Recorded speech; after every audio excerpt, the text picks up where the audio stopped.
Welcome to the Urban Herald. We're part of the team here, and today we're doing a deep dive into something really pressing that's unfolding in Ireland. We're zeroing in on, well, a unique and increasingly urgent challenge, the sharp rise in knife crime. And crucially, how this is testing the absolute limits of Ireland's very cherished tradition of unarmed policing. Now, you sent us a wealth of information on this. Is clearly something on a lot of people's minds. So our mission today is really to unpack all of that, connect the dots, and help you understand what's truly at stake here, not just for law enforcement, but for the whole fabric of Irish society. Indeed. And it's fascinating because Ireland has, for so long, prided itself on having Garda Síochána, the guardians of the peace, an unarmed national police force. I mean, that's a truly extraordinary thing in today's world, isn't it? It embodies a gentler approach, more community-focused law enforcement. It's a different philosophy entirely. Exactly. But beneath that sort of veneer of peaceful policing, the data, the reports we've gathered, they reveal a deeply troubling trend. And it's forcing some really uncomfortable questions about whether this unique approach can actually withstand the pressures of modern crime. There's this palpable sense of vulnerability now, a growing unease in communities right across the country. It reflects a stark reality that, frankly, can't be ignored anymore. It feels like it's reaching a critical point. Okay, let's unpack this then. We're going to explore how this cherished tradition of unarmed policing is being seriously tested. Tested by rising blade-related violence, yes, but also by significant institutional challenges within the Gardaí themselves. And what many observers are calling a justice system that seems to have lost its way in delivering consistent consequences. We'll look at the numbers, the human cost, which is profound, and we'll look at international comparisons too. What lessons are there? What are the stark contrasts? And ultimately, what does it all mean for Ireland's future? It's fascinating, isn't it, how a seemingly specific issue like knife crime becomes this powerful mirror. Absolutely. A mirror reflecting much broader societal challenges, fault lines even, that run right through the nation. So let's start with that unique tradition itself, and Garda Síochána. For nearly a century, Ireland's national police force has maintained this extraordinary tradition. Officers typically don't carry firearms. This isn't just, a policy decision written down somewhere. It's deeply embedded in the nation's history, its identity, its values. It really reflects a gentler, more consensual approach to law enforcement that emerged after independence. It speaks to a unique social contract, really. Yeah, exactly. Where trust and community respect are meant to be the primary tools rather than the overt display of force. And this model, for generations, it fostered a distinctly different relationship between the state and its citizens, often admired globally, actually. That's a crucial observation, how profoundly this tradition has shaped public trust and community relations over decades. Unlike many other places where, let's be honest, a police presence can feel intimidating because of the visible firearms, the unarmed Gardaí are traditionally seen as, well, part of the community. Integrated almost. Yes, integrated. The approach encourages dialogue, collaboration, not just confrontation. Patrolling on foot, engaging with locals, aiming to solve disputes through negotiation, mediation.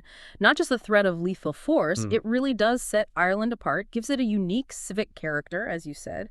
But, and this is the crucial but, it also presents unique vulnerabilities, especially when confronted with new, more aggressive forms of crime. Like knife crime. Precisely. Particularly those involving weapons like knives.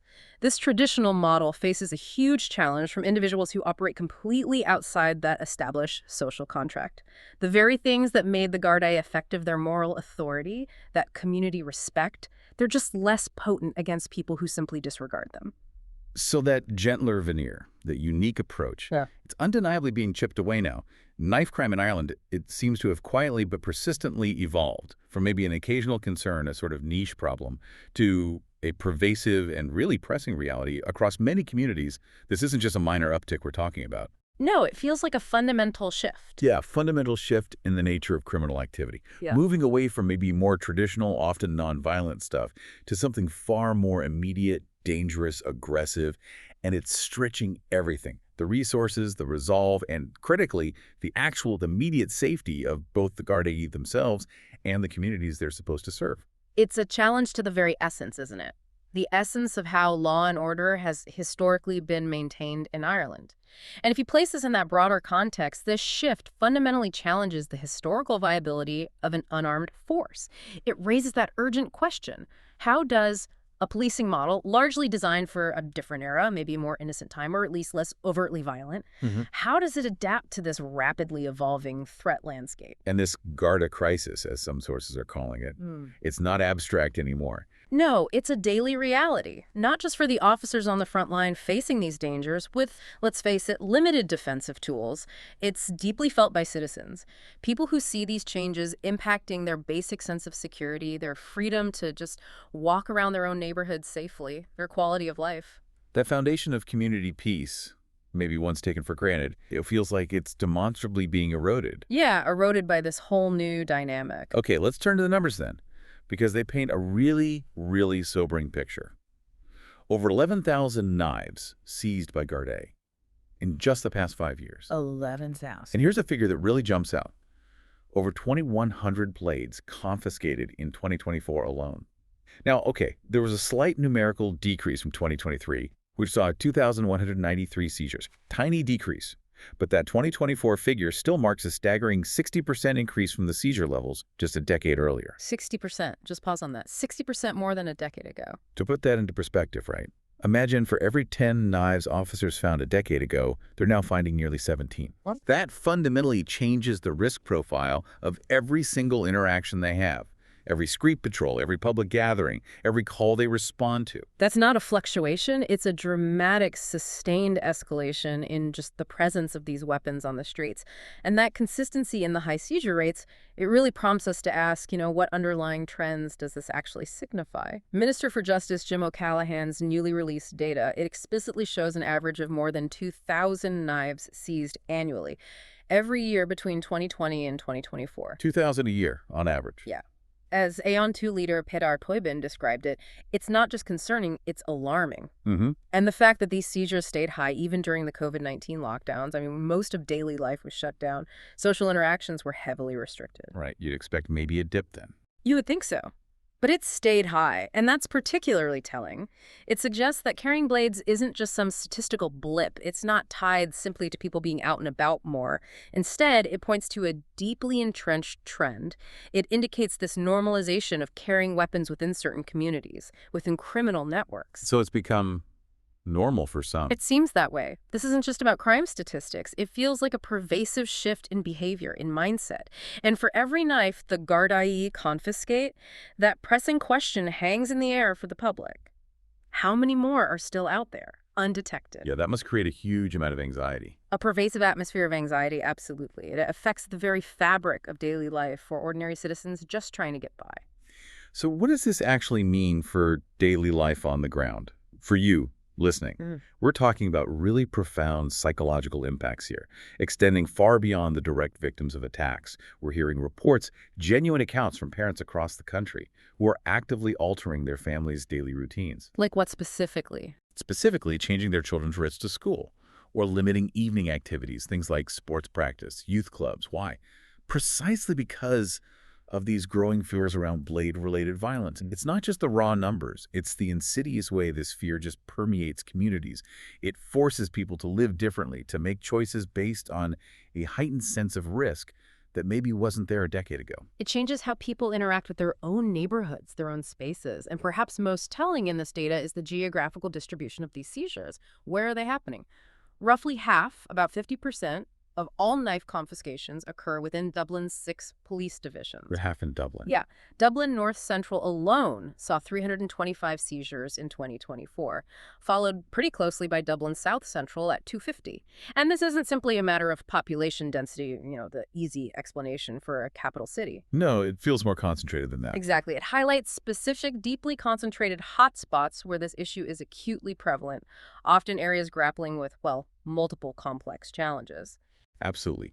These concentrations, they clearly speak to deeper socioeconomic issues, don't they? The pervasive influence of gang activity, those unique urban pressures faced in the capital. We're seeing those firsthand accounts you mentioned, parents literally mapping out new, safer routes for kids walking to school, community organizers noting a significant drop in young people turning up for evening youth programs. Why?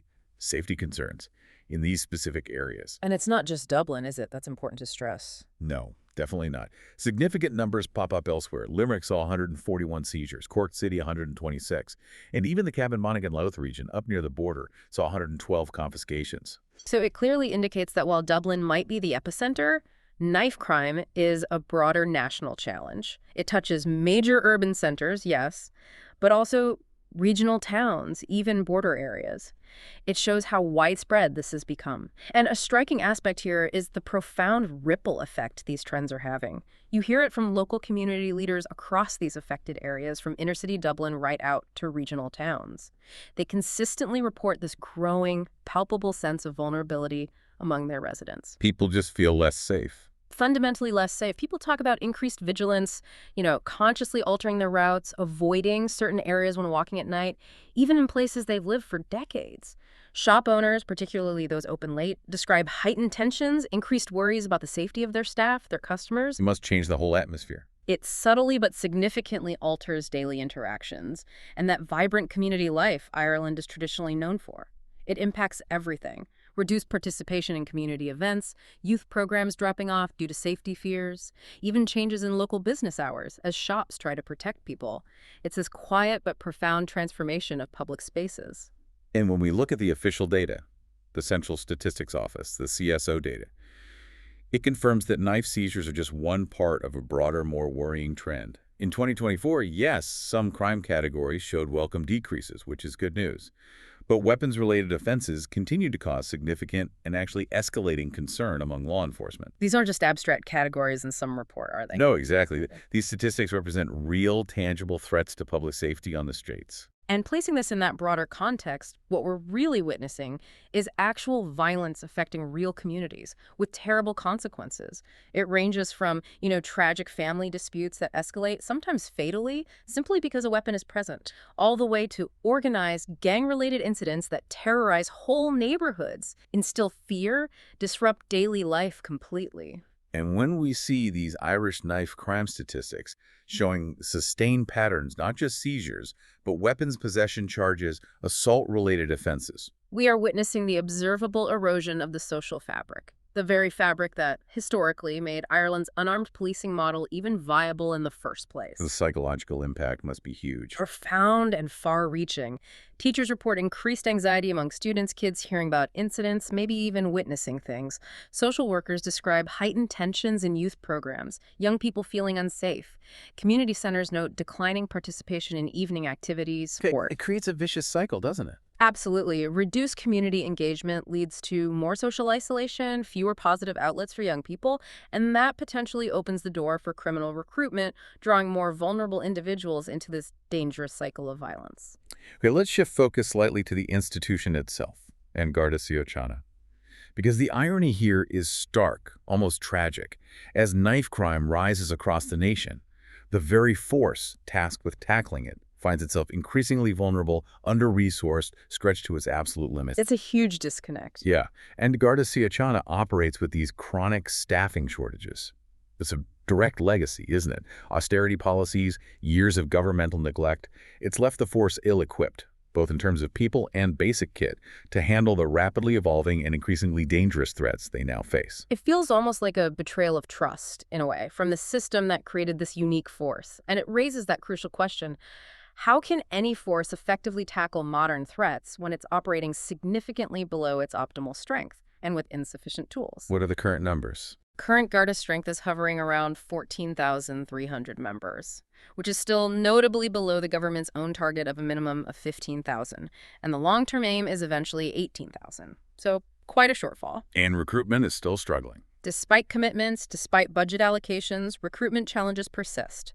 Attrition rates sometimes even outpace the new recruits coming in, but it's not just about the raw numbers, although those are sobering. It's about the practical, on-the-ground reality for officers, confronting knife-wielding suspects with basically just batons, pepper spray, their training, and their wits. That's a huge ask. An enormous ask.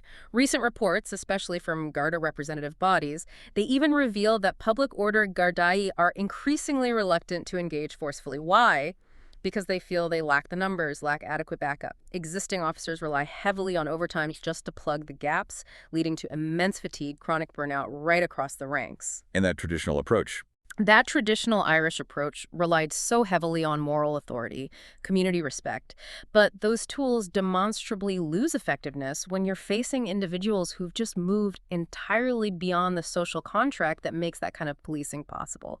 And the growing public unease in communities, it reflects a deep awareness that the guardians themselves are increasingly exposed and need better protection, better support. And it's not just personnel, is it? You mentioned equipment. No, the equipment shortages extend far beyond just personal protection, like vests. Many Garda stations, especially in rural areas or older city stations, they lack adequate modern vehicles. Reliable communication equipment is a big issue. Even basic protective gear that would be standard issue in most other police forces. I've heard stories of officers using personal phones. Yes, officers routinely report having to use their personal mobile phones for critical work communications, which blurs professional lines, raises huge security concerns, and driving vehicles that, frankly, should have been retired years ago, that directly impacts response times, officer safety. It sounds like a recipe for disaster when you're dealing with increasingly organized, sometimes well-armed criminals. It absolutely is. And concerns in communities, they intensify dramatically when residents realize their local officers might be significantly outmatched. Outmatched in numbers and equipment. Exactly, by the very criminals they're meant to apprehend. This widespread degradation of police infrastructure, it directly affects crucial things. Response times to emergencies suffer, the quality, the thoroughness of investigations can be compromised, and officer morale takes a huge hit. It compounds all the existing challenges and creates this deeply concerning gap between the evolving threat and the force's diminishing ability to respond effectively. It really erodes trust. Trust in the Gardaí and trust in the state's ability to provide basic security. And then there's the violence against the Gardaí themselves. The statistics here tell a truly alarming story. Escalating danger. It should concern anyone who values law and order.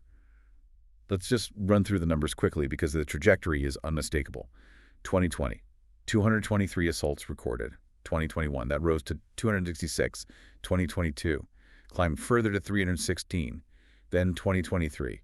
A shocking peak of 470 assaults. 470? That's more than one a day. More than one attack on an officer every single day of the year.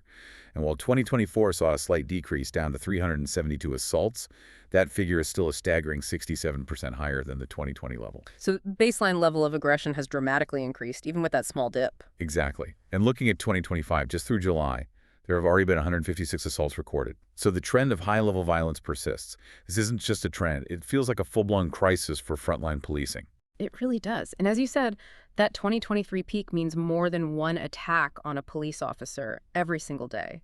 Even the so-called improvement in 2024 still left assault rates nearly double what they were just 4 years earlier. That's a profound shift in the working environment. And these aren't just abstract numbers on some spreadsheet, are they? No, these are individuals. Individual officers going to work to serve their communities and instead finding themselves victims of violence, often with serious physical injuries, serious psychological consequences. And each incident, it reverberates deeply through Garda stations. It hits morale hard, fosters anxiety, diminishes operational capacity as officers are forced off duty. And how are communities reacting? It's notably mixed. While many people express genuine sympathy, real concern for the officers under attack, others, particularly those who've seen the impact of rising crime in their own areas, are openly questioning whether the traditional model of unarmed policing is still genuinely viable in today's Ireland, especially facing such escalating brazen aggression against uniformed officers. And the ripple effects of these assaults, they're profound. We talked about officers being off duty. Days lost due to injuries suffered by officers increased by 13% in 2023 alone. 13% increase, totaling an astonishing 85,396 days of absence across the force. 85,000 days. To put that in perspective, that's like losing nearly 235 full-time officers for an entire year. Wow. That's devastating. Devastating for a force already struggling with severe staffing shortages and an increasing workload. It's just an unsustainable drain, both human and financial. Indeed. And when officers are injured, off work, their colleagues have to pick up the slack, cover additional shifts. That leads directly to more fatigue, decreased morale, and ultimately a reduced overall capacity to deliver public safety. The force just stretches thinner and thinner. And people notice that on the ground. Oh, absolutely. Concerns in communities grow palpably as residents see slower response times for calls, or just a noticeable decrease in visible police presence in their areas. They directly connect that to officers being unavailable. And beyond the physical injuries, there's the psychological trauma. It affects not just the injured officers who might carry those scars for years, but also their families, their colleagues. It creates these long-term impacts on the force's effectiveness, and crucially, it really hinders recruitment efforts. Makes it harder to attract people to the job. Exactly. It makes it much harder to attract new, qualified people to a job that is increasingly perceived as dangerous, undervalued, and inadequately supported by the system. It creates this self-perpetuating cycle of strain. Okay, moving on slightly. Perhaps one of the most damaging aspects, or at least a significant concern raised in many of our sources, it isn't just what happens on the streets, but what happens or doesn't happen in the courtrooms. The justice system's role. Exactly. There's this growing public unease. You see it in community reports, public statements. Yeah. It stems from observable patterns, suggesting that, in the view of many critics, the Irish justice system operates on, well, disturbing double standards when it comes to prosecuting violent crime, especially knife crime. This perspective really prompts a critical question, doesn't it? What message is actually being sent, maybe inadvertently, maybe overtly, by the justice system's actions or lack of action? The Dublin riots in 2023, they serve as a really potent case study in this perceived dysfunction. How so? Well, despite absolutely clear video evidence, widespread public outrage at the violence, the destruction, numerous arrests were made, but the prosecution of the rioters has been described by some sources as characteristically slow and lenient. Slow and lenient. Yeah. Many arrested were, according to these reports, quickly released. Charges were either dropped entirely or reduced to surprisingly minor offenses. And community reactions. They ranged from deep frustration to outright anger. Many questioning whether the justice system truly serves the public interest or if it prioritizes other, less transparent factors. So the message being sent. The message implicitly, and some argue explicitly, sent to both potential criminals and law-abiding citizens is profoundly damaging. It suggests that violence, especially when perpetrated by certain demographics, appears to have no meaningful or swift consequences. If you fit a particular profile, perhaps, or if there's a perceived risk of public backlash. And our sources highlight a critical and, to many, deeply troubling contrast here.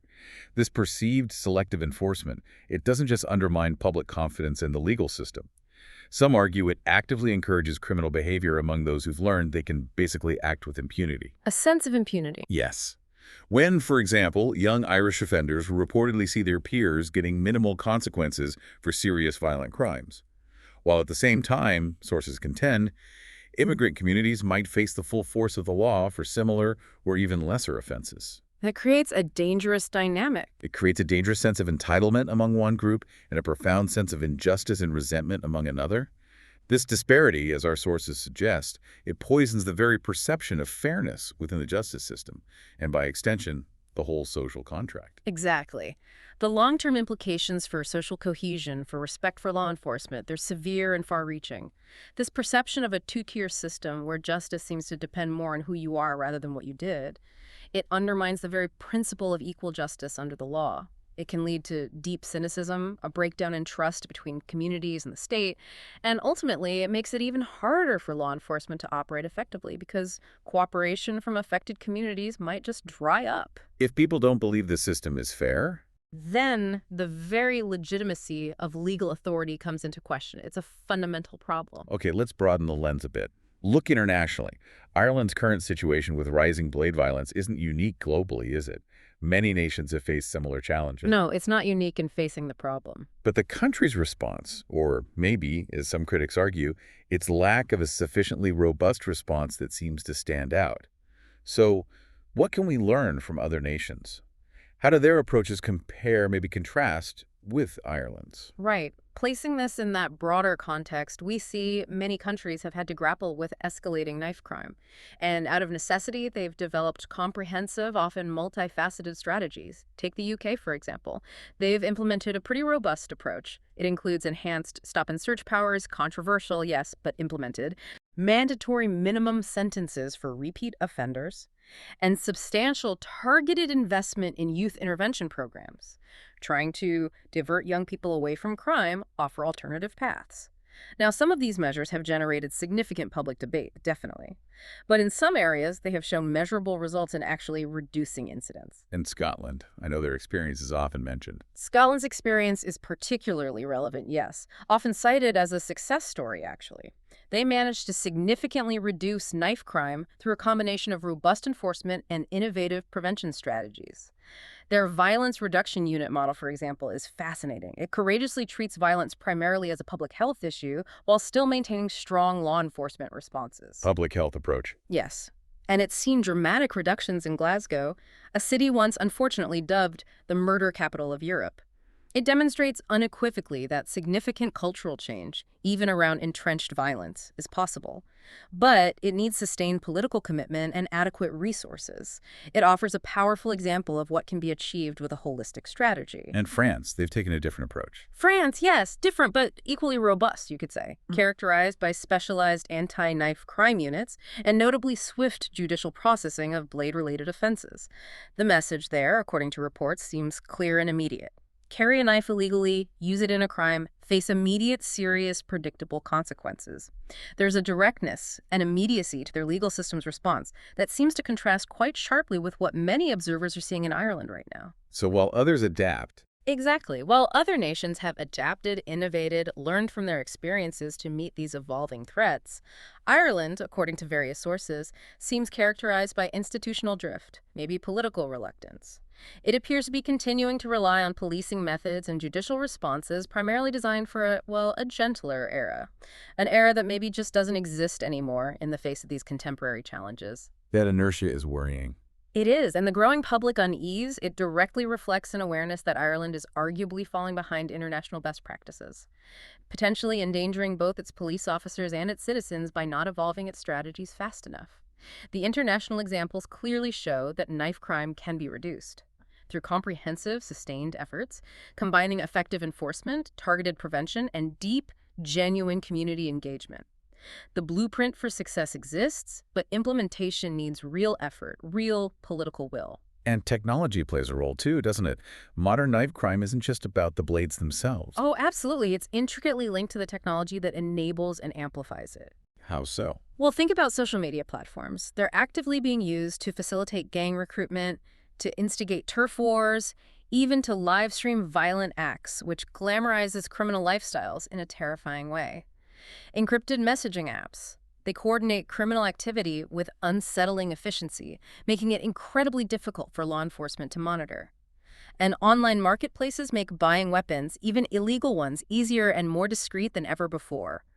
This complex tech landscape creates a deeply challenging environment for traditional policing. So the question then becomes, how can law enforcement effectively counter this tech-savvy criminal ecosystem if they themselves are comparatively stuck in the past? That is the critical question. And Irish law enforcement's response to these profound technological challenges has been, notably slow and, according to critics, inadequate. While criminals readily embrace and innovate with new tools, new methods to operate covertly, efficiently, the Gardaí often seem to be operating with outdated equipment, maybe antiquated procedures. It's not just about the hardware. No, this technological gap isn't just about hardware like computers or radios. It's about fundamental strategic thinking. It's about the resource allocation needed to stay ahead of, or at least just keep pace with, criminal innovation.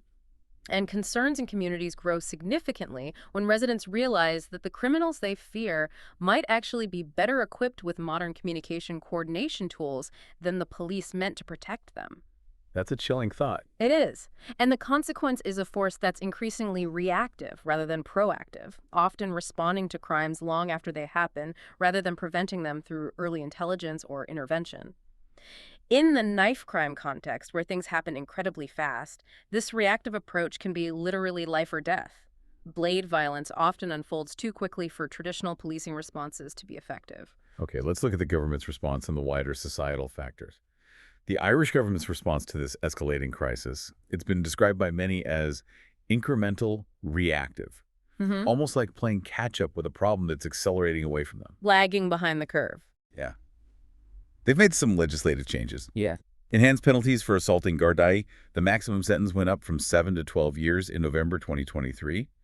And Minister for Justice Jim O'Callaghan is bringing forward new legislation specifically addressing knife crime, reportedly looking at stricter measures. And while these legislative measures certainly address symptoms, right, harsher penalties, specific laws, many critics argue they don't really tackle the underlying causes or fully address the systemic issues we've been discussing.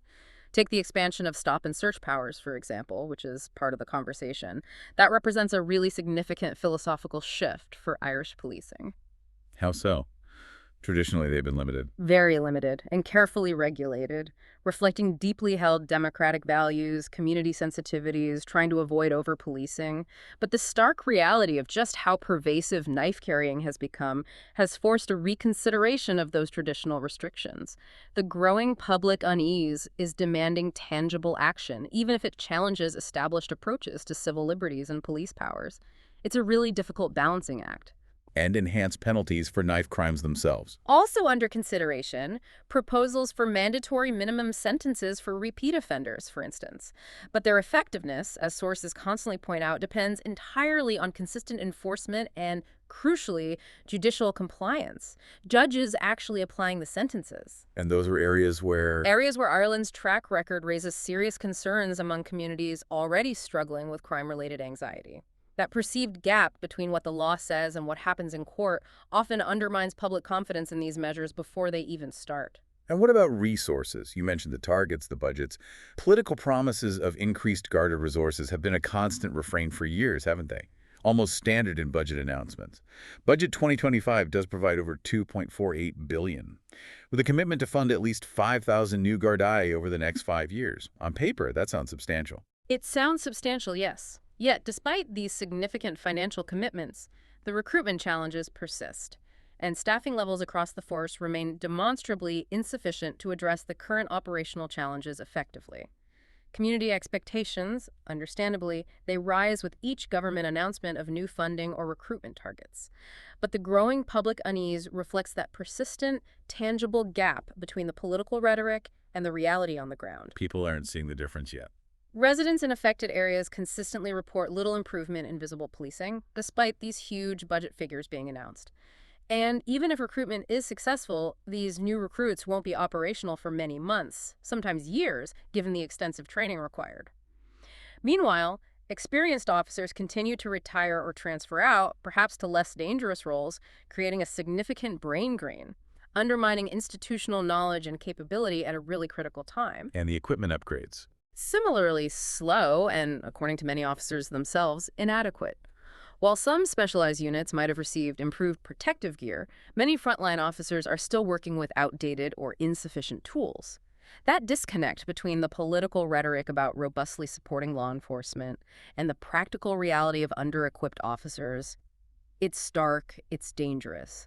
And even new training programs for recruits are reportedly struggling to adapt quickly enough to modern realities, facing what some describe as institutional resistance and bureaucratic hurdles. Let's look deeper now at the why behind the blades. One of the most troubling aspects, something deeply concerning to community leaders, is how carrying a blade seems to have become normalized within certain youth demographics. Yeah. What was once considered extreme criminal behavior, confined to hardened criminals, Yeah. is now, for some young people, particularly in disadvantaged communities, treated almost as a routine necessity, for self-protection maybe, or even as a status symbol. It's a tragic and deeply worrying shift in perception, speaks volumes about underlying societal issues. And this normalization, it isn't happening in a vacuum, is it? It's a symptom of deeper societal failures. It reflects, as many sources point out, inadequate youth services, leaving young people without safe spaces, without constructive activities. It reflects limited economic opportunities in marginalized communities, pushing some towards illicit ways to make money. Lack of hope, maybe. A lack of hope, yes. It reflects the breakdown of traditional family structures, community support networks, and crucially, it reflects that insidious glamorization of criminal lifestyles through social media, popular culture, which often portray violence and illicit wealth in this attractive, albeit totally deceptive light. And parents must feel helpless. Concerns in communities intensify significantly as parents struggle desperately to counteract these powerful negative influences, often feeling overwhelmed, helpless. When young people see, successful drug dealers driving fancy cars, flaunting wealth, while their law-abiding neighbors are struggling with unemployment, poverty, The moral calculus gets profoundly distorted, doesn't it? Absolutely. And the education system's response. Seems similarly inadequate, according to reports. Teachers report increased anxiety among students. And while preventative measures like metal detectors, bag searches, they're common in schools in other countries facing similar issues, they remain really controversial and largely unimplemented in Irish schools. This resistance, critics argue, leaves vulnerable young people without adequate, immediate protection in the very environments where they spend most of their day. And this links to another critical point. Those traditional community strengths that maybe once acted as natural deterrents, they seem to be eroding. Yeah, the social fabric weakening. Ireland's historical reliance on robust community-based solutions, extended family networks providing informal social control, strong church involvement, fostering community bonds, that pervasive sense of neighborhood solidarity, things that once effectively curbed antisocial behavior. They have, according to various reports, weakened significantly in recent decades, especially in rapidly changing urban areas. And that erosion is particularly pronounced in urban areas that have experienced rapid demographic change alongside widening economic inequality. The growing public unease reflects a keen awareness that those traditional social controls just don't function effectively anymore in many communities. It creates a vacuum. And into that vacuum Steps criminal exploitation. Young people lacking positive role models, lacking strong community connections, they become highly vulnerable to gang recruitment, criminal influence, often seeking belonging, status in dangerous groups because they can't find it elsewhere. The knife, in this context, becomes not just a weapon, it becomes a potent symbol of belonging, of power, of perceived protection in environments where legitimate authority, parental, educational police has lost credibility for them. And the pandemic made things worse. The COVID-19 pandemic seems to have significantly accelerated many of these pre-existing trends. The lockdowns disrupted already fragile social connections, created new stressors, mental health, economic insecurity, profound social isolation, especially for young people. And that notable spike in knife seizures during and immediately after lockdown suggests a direct correlation between this pervasive social disruption and the increase in weapon-carrying behavior. Youth clubs, sports shutdown. Exactly. Youth clubs, sports organizations, mentoring programs, they all saw reduced participation that, in many cases, hasn't fully recovered, leaving young people with fewer positive outlets for their energy, their ambitions, pushing them towards less constructive, more dangerous avenues. So, charting a course forward, what needs to happen? Ireland clearly needs immediate action, doesn't it? On multiple fronts. It really does. Enhance police powers, like stop and search. While they are controversial, raise legitimate concerns about civil liberties. They appear to be a necessary consideration, according to many sources, just given the current reality on the streets. The growing public unease is demanding action, isn't it? Even if it challenges those long-held traditional approaches. But if stop and search authorities are expanded, they absolutely must be meticulously and properly regulated. Clear, unambiguous guidelines, robust oversight mechanisms to prevent any potential abuse of power, while at the same time enabling effective enforcement. It's a tightrope walk. And community buy-in is crucial. Crucially, extensive community consultation should inform how any changes are implemented, to maintain what remains of public confidence, to foster cooperation, not resentment. Judicial reform is equally, if not more, urgent.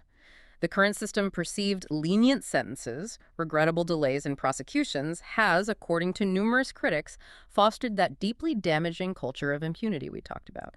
It actively encourages more crime. So mandatory minimums? Mandatory minimum sentences for knife-related offenses. Look, they're not a panacea, not a sole solution. But if they're carefully crafted, proportionate, fair, they would send a clear, unambiguous message. Carrying and using blades will have serious, predictable consequences, and resource allocation must explicitly reflect current priorities. Not just more Gardaí, but significantly better equipped and properly trained Garda. The right tools for the job. Exactly. Officers need appropriate protective equipment, modern communication tools, reliable vehicles fit for 21st century challenges. Investing in officer safety isn't just about protecting individuals. It's fundamentally about maintaining the viability of unarmed policing as a concept in an increasingly dangerous world. And beyond those immediate fixes, sustainable long-term solutions have to address the root causes, right? Why are young people picking up knives in the first place? Precisely. That means substantial, sustained investment. In youth services, in comprehensive education programs, in genuine economic opportunities, particularly within those disadvantaged communities that are disproportionately affected. It's about building a stronger foundation so people don't feel the need. What kind of programs work? Well, programs that have shown demonstrable success elsewhere. Robust mentoring initiatives, comprehensive sports and arts programs offering constructive alternatives, extensive educational support to improve academic outcomes, effective job training initiatives that actually lead to real employment. All these things need proper long-term funding and strategic coordination to create genuine, attractive alternatives for young people. That growing public unease can only be meaningfully addressed through comprehensive social interventions that offer real hope, tangible pathways out of destructive cycles, a sense of belonging that isn't tied to violence. And community policing needs rethinking, too. Community policing absolutely needs reimagining for modern realities. The traditional Irish model, the village bobby who knew everyone, while still valuable in principle and maybe in some contexts, it needs significant adaptation for urban environments. Areas characterized by rapid diversity, high mobility, social fragmentation, that requires new, proactive approaches to building police-community relationships. Through genuine, ongoing engagement, transparent communication, culturally sensitive practices, building trust from the ground up. And technology has to become an ally. An ally rather than a persistent obstacle. Exactly. Modern policing undeniably requires modern tools, improved communication systems, advanced data analytics capabilities to spot emerging crime trends proactively, technological solutions that enable preventative action, not just reactive responses. Investing in police technology isn't just about efficiency, it's fundamentally about enhancing officer safety and ensuring public protection in this evolving threat landscape. And perhaps most importantly, as highlighted by so many commentators, Ireland needs political leadership. Leadership willing to confront some really uncomfortable truths about crime, about punishment, about social responsibility. That's the core of it, isn't it? The current approach, characterized by what critics describe as denial, deflection, maybe a reliance on half measures. It has, in many respects, demonstrably failed to curb this alarming trend and its devastating consequences. And a critical point here is the absolute need for politicians to acknowledge publicly, unequivocally, that Ireland's crime problem is real. It is growing, and it requires serious, comprehensive responses that may well challenge those traditional assumptions about Irish exceptionalism, about the effectiveness of purely historical approaches. Including difficult conversations. Including, as various sources emphasize, the need for honest, nuanced discussions about immigration, integration, social cohesion, discussions that go beyond simplistic narratives of either blind acceptance or reflexive rejection. It means acknowledging that rapid demographic change creates complex social challenges that have to be managed thoughtfully, proactively, with robust, evidence-based policy, not just ignored or wished away. And admitting failings in the justice system. And crucially, yes, admitting that, in the view of many experts, Ireland's justice system has become dysfunctional in its response to these modern challenges, and that it needs fundamental top-to-bottom reform to restore public confidence and its deterrent capacity. Public confidence in both policing and political leadership depends entirely on an honest acknowledgement of these difficult problems and credible commitments to meaningful, systemic solutions. The stakes are just too high for continued evasion or political posturing. So Ireland stands at a truly critical crossroads here. The country can continue down its current path, institutional drift, maybe what some call political denial, watching knife crime stats keep rising while pretending traditional approaches are still adequate for these incredibly complex modern challenges. Right. Or it can courageously acknowledge that the guardians of the peace model, while admirable in its founding principles, its historical impact. It requires substantial, thoughtful adaptation to remain viable, to remain effective in contemporary reality. And that palpable sense of public unease, it demands honest assessment and credible action. The statistics, as we've explored, they're unambiguous. They paint a very clear picture. Knife seizures up 60% in a decade. Assaults on police more than doubled since 2020. Weapons-related crimes continuing to cause deep concern. These aren't statistical artifacts. They're not temporary anomalies. They represent fundamental, systemic changes in the nature of crime and violence within Irish society. And the human cost is immense. Immense, extending far beyond the direct victims. Every assault on a Garda represents not just individual trauma, but a deep institutional wound to Ireland's unique policing tradition. Every unprosecuted knife crime, every perceived leniency in the courts, it sends that chilling message that violence seems to have no meaningful consequences, eroding the rule of law. And every inadequately resourced police response further undermines public confidence in the state's basic ability to maintain order, protect its citizens. This collective sense of vulnerability in communities, it reflects a profound awareness that the very social contract underpinning Irish democracy is under severe strain. Yet it's important to remember, challenges also create profound opportunities, don't they? They absolutely can. Ireland has natural advantages that could be leveraged here. A relatively small, culturally cohesive society, strong democratic institutions, a historical experience rooted in community-based problem solving. The fundamental question is whether the political will exists to truly deploy these inherent advantages effectively and with decisive action. That's the key, the political will. The choice facing Ireland isn't really between blindly maintaining a failing status quo and just abandoning cherished traditions. It's between thoughtful adaptation, preserving the best of Irish values, its unique policing model, while acknowledging and rigorously responding to new realities, or just passive drift, which risks losing both public safety and that distinctive approach to policing that has served the country well for so long. And this prompts an important, overarching question for you, our listener, to really consider. This knife crime crisis in Ireland is, at its core, ultimately a mirror. It's reflecting much broader challenges around authority, accountability, social cohesion in modern Ireland. How the country responds to this specific crisis will determine not just future crime statistics, but crucially, the kind of society Ireland actually becomes in the decades ahead. And the international examples show it's possible. The international examples we've discussed unequivocally demonstrate that knife crime can be significantly reduced. Through comprehensive, multifaceted strategies, combining robust enforcement, targeted prevention, genuine, deep community engagement. Ireland possesses the resources, the inherent capability to tackle this. What is required now is unwavering political will and sustained, committed leadership to make that a reality for every community across the nation. The stakes, as we've seen throughout this deep dive, could not be higher. It touches every aspect of public life, public trust. What remains to be seen now is whether political and institutional leaders will finally match this growing public awareness, this demand for action. With the courage, the strategic vision, and the sustained commitment necessary to preserve both public safety and Ireland's distinctive approach to policing for generations to come. Thank you for joining us on this deep dive into such a critical issue for Ireland's future here on the Urban Herald.